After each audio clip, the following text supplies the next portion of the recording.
अस्सलाम वालेकुम दोस्तों, आज की कहानी सुनने से पहले मैं आपको ख़बरदार करना चाहती हूँ। ये एक इंतहाई तकलीफ़ दे और रूह को हिला देने वाला वाक़या है। ये कहानी खुशियों की नहीं, ये कहानी एक ऐसी दुल्हन की है जो शादी के चंद दिन बाद ज़िंदगी और मौत की जंग लड़ने लगी। डॉक्टर जब उस दुल्हन को चेक करते हैं तो वो ख़ुद कहते हैं, तौबा तौबा, हमने अपनी पूरी प्रैक्टिस में ऐसा केस कभी नहीं देखा। उस वक्त वो दुल्हन आईसीयू में थी बेहोश और बाहर उसकी माँ रो रो कर दुआएं मांग रही थी। ये अफसोसनाक वाक़या कराची के एक इलाके में पेश आया। हम इस ख़ानदान को फ़र्ज़ी नाम देते हैं ताकि शनाख्त ज़ाहिर ना हो। ख़ानदान में एक माँ, एक बाप, एक बेटा और एक बेटी थी जिसकी उम्र सिर्फ 20 साल थी।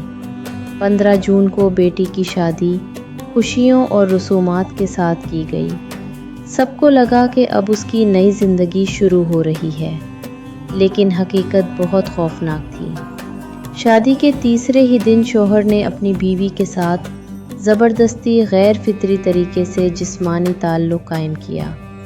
ये एक दिन का वाक़या नहीं था, ये जुल्म 7 से 8 दिन तक लगातार होता रहा।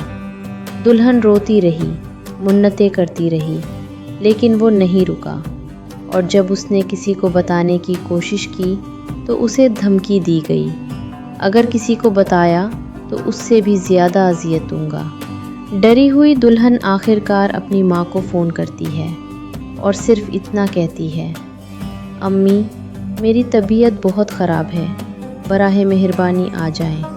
जब माँ बेटी अकेली होती हैं तो सच सामने आता है। माँ सुनकर साकित रह जाती है। वो समझ जाती है कि बेटी बीमार नहीं, तोड़ी जा चुकी है। शौहर को वार्निंग दी जाती है, समझाया जाता है, आखिरी मौका दिया जाता है, लेकिन दरिंदे समझाने से नहीं बदलते।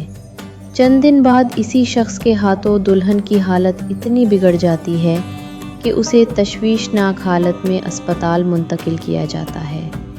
आज वो आईसीयू में है और सवाल अब भी वही है, क्या शादी जुल्म का लाइसेंस है? क्या खामोशी इज्जत कहलाती है? और कब तक औरत ही सब कुछ बर्दाश्त करती रहेगी? ये कहानी सनसनी के लिए नहीं, ये कहानी सोचने के लिए है। 2023 को हुई, हो जाती है। सबको लगता है कि कहानी ख़त्म हो गई, लेकिन असल कहानी अब शुरू होती है। शादी के कुछ दिन बाद सलमान ससुराल